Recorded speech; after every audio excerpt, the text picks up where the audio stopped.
Hello friends, आज मैं explain करने वाला हूँ एक प्रोवोकेशन मूवी को। कहानी बहुत ही रोमांटिक है जिसमें दिखाया गया है एक हस्बैंड और वाइफ की कहानी, जिसमें कि हस्बैंड अपनी वाइफ को खुश नहीं कर पाता है। फिर उसकी पत्नी इधर उधर भटकती है एक नए मर्द को ढूंढने के लिए, और उसके साथ क्या क्या होता है वह सब कुछ इस मूवी में दिखाया गया है। तो कहानी स्टार्ट करते हैं। और मूवी के फर्स्ट सीन में हमें दिखाया जाता है एक बहुत ही खूबसूरत लड़की जिसका नाम मोनिका होता है, और मोनिका के पति का नाम होता है चार्ल्स। अब हम देखते हैं कि दोनों बहुत ही खुश होते हैं। चार्ल्स मोनिका के साथ हमेशा अजीब से बिहेव करता था, वह उसके प्रति बहुत ही रोमांटिक रहता था, वह हमेशा मूड में ही होता है। पर हम देखते हैं कि मोनिका उसे ज्यादा भाव नहीं देती, वह चार्ल्स को हमेशा अपने से दूर रखती है।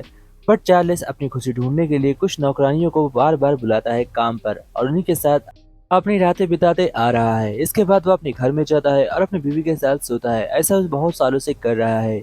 बट मोनिका अब उससे तंग आ गई है और उससे दूर होना चाहती है, लेकिन उससे कोई अच्छा पति नहीं मिल रहा, यानी कि अच्छा मर्द नहीं मिल रहा। हम देखते हैं इसी बीच एंटानियो को। एंटानियो एक ऐसा कैरेक्टर है जिसमें हमें दिखाया गया है कि एंटानियो के प्रति कोई भी लड़की अट्रैक्शन में नहीं होती, और उसे कोई भी लड़की पसंद नहीं करती। वह इस घर में साफ सफाई करता है और इसी घर में काम करने का काम भी करता है। अब हम देखते हैं कि अंटानियो चार्ल्स का पीछा करता है, और चार्ल्स जब अपनी पत्नी के साथ सोता है तो वह जाकर ऊपर छत से दरवाजा थोड़ा सा खिड़की खोलकर उन लोगों को देखता है, यानी कि उनकी रात बीतते हुए देखता है। और अंटानियो अपने मन को इसी तरीके से संतुष्ट करता है। अब हम देखते हैं कि अंटानियो ऐसा बहुत दिनों से लगातार करते आ रहा है, और उसकी जिंदगी इसी तरीके से व्यतीत हो रही है क्योंकि उसके लाइफ में कोई भी लड़की नहीं है। और उधर चार्ल्स भी अपनी पत्नी को खुश नहीं कर पाता क्योंकि चार्ल्स से उसकी पत्नी तंग आ गई है। वो भी चाहती है कि उसके साथ कोई नया लड़का या मर्द रहने के लिए आए। हम देखते हैं कि उसकी बीवी को यह पता होता है कि ऊपर से एंटोनियो सब कुछ देख रहा है, लेकिन तब भी वह उसे बताती नहीं, यानी कि अपने हस्बैंड को, चार्ल्स को, और सब कुछ इग्नोर कर देती है। इधर हम देखते हैं एक और कैरेक्टर को जिसका नाम होता है वेग। वेग एक बहुत ही अच्छा आर्टिस्ट होता है और इस घर में चार्ल्स की वाइफ की पेंटिंग बनाने के लिए आया होता है। इधर हम देखते हैं कि चार्ल्स ने एक नौकरानी को भी काम पर रखा होता है जो कि बहुत ही हॉट मॉडर्न होती है, और वह चार्ल्स को रात में खुश करती है। हम देखते हैं कि चार्ल्स उस नौकरानी के पास जाता है और उससे बातचीत करता है। नौकरानी चार्ल्स को बहुत ज़्यादा पसंद करती थी और वह उसके घर में हमेशा के लिए उसकी बनकर रहना चाहती थी, क्योंकि वह मोनिका से नफरत करती है, क्योंकि मोनिका उसे बिल्कुल भी पसंद नहीं करती। अब हम देखते हैं एंटानियो को। एंटानियो किसी भी हालत में नौकरानी को पाना चाहता है क्योंकि उसके लाइफ में अभी तक कोई भी लड़की नहीं आई है। पर नौकरानी उसे बिल्कुल भी भाव नहीं देती क्योंकि वह जानती है कि एंटानियो के इस घर में बिल्कुल भी औकात नहीं। तभी चार्ल्स एंटानियो को यह सब करते हुए देख लेता है, यानी कि वह उसकी गंदी नज़र को पहचान लेता है कि वह नौकरानी की तरफ कुछ न कुछ बिहेव कर रहा है, इसलिए वह उसे बाहर जाने के लिए कहता है। अब हम देखते हैं आर्टिस्ट जो अपनी लाइफ को एंटरटेनमेंट से भरने के लिए चार्ल्स की वाइफ के साथ रात भर रहता है और सुबह होते ही वहां से निकल जाता है। इधर हम देखते हैं कि चार्ल्स की वाइफ आर्टिस्ट के साथ रात भर रह रही है और चार्ल्स नौकरानी के साथ रात भर रह रहा है। अंटानियो उन दोनों को छत से देख रहा है, और इस तरीके से इन पांचों की लाइफ बहुत ही अच्छे तरीके से चल रही होती है। अब हम देखते हैं कहानी में ट्विस्ट आने वाला है क्योंकि कहानी बहुत ही जल्द टर्न ओवर लेने वाली है। इसी के साथ हमें दिखाया जाता है चार्ल्स को। चार्ल्स इस घर के कुछ अच्छी चीज़ों को संभाल कर रखता है, और तभी वहाँ पर एक और लड़की की एंट्री होती है। यह लड़की बहुत ही अच्छी, मॉडर्न और खूबसूरत होती है। इसे देखकर सभी के होश उड़ जाते हैं। पहले तो नौकरानी के भी होश उड़ जाते हैं और फिर उसकी वाइफ मोनिका के भी। लेकिन यह वाइफ लड़की भी चार्ल्स के साथ रहने के लिए आई होती है। चार्ल्स उसे आकर कपड़े देने के लिए बुलाता है, और फिर हम देखते हैं कि चार्ल्स उसे खास तौर पर अपने लिए बुलाया है। चार्ल्स लड़की को बहुत ज़्यादा पसंद करता था और इसने इसे बहुत ही ज़्यादा पैसे दिए होते हैं। वह लड़की चार्ल्स को रात भर खुश करती। अब हम देखते हैं कि एंटानियो मोनिका को छोड़कर ऊपर से चार्ल्स और इस नई लड़की को देख रहा होता है। ये दोनों बहुत ही खूबसूरत बातें कर रहे होते हैं और फिर उसके बाद अपने काम में लग जाते हैं।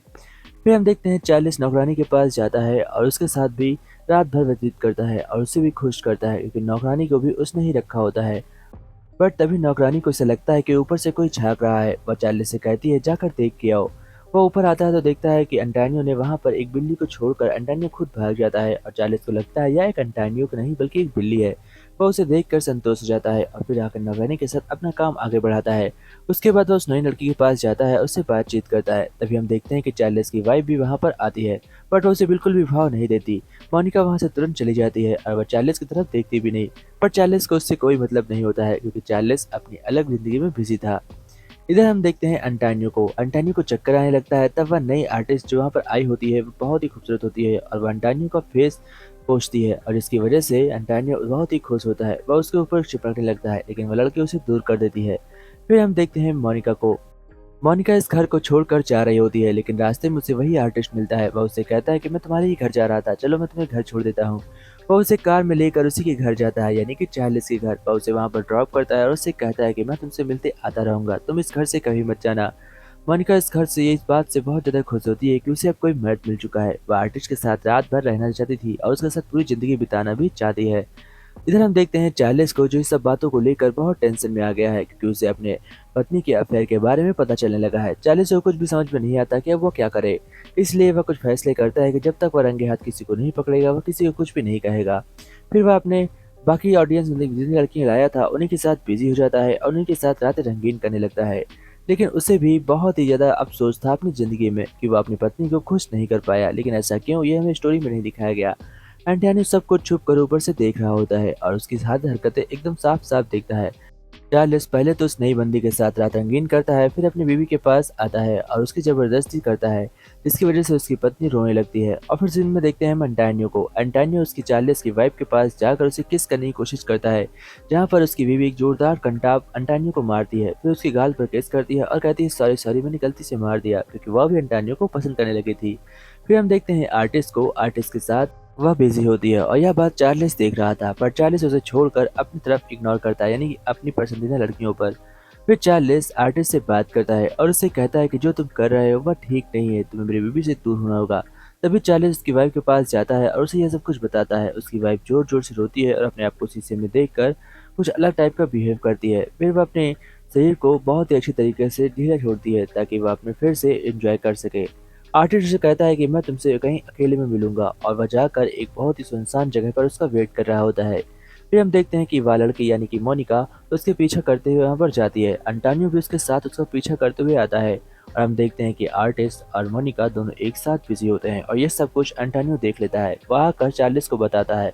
चार्ल्स उस पर बहुत गुस्सा करता है और अपनी बंदूक निकालता है और जाकर आर्टिस्ट को मारने के लिए उसका पीछा करने हुए वहां तक जाता है। और देखकर ऐसा लग रहा था कि वो मोनिका की जान ले लेगा। वो थक जाता है वहां तक पहुंचते पहुंचते, बट वहां पर उसे कोई नहीं मिलता। कुछ देर बाद वो देखता है कि वहां पर जब उसे कोई नहीं मिला तो अपना घर लौट कर आता है और फिर मोनिका उसे घर पर ही मिलती है। वो मोनिका के ऊपर बहुत गुस्सा करता है और उसे कहता है मैं तुम्हें जान से मार दूंगा, और फिर उसे घर से निकाल देता है। मोनिका अपना बैग पैक करती है और हमेशा के लिए आर्टिस्ट के साथ चली जाती है और वह दारू पी के चार्ल्स घर के बाहर सो रहा होता है।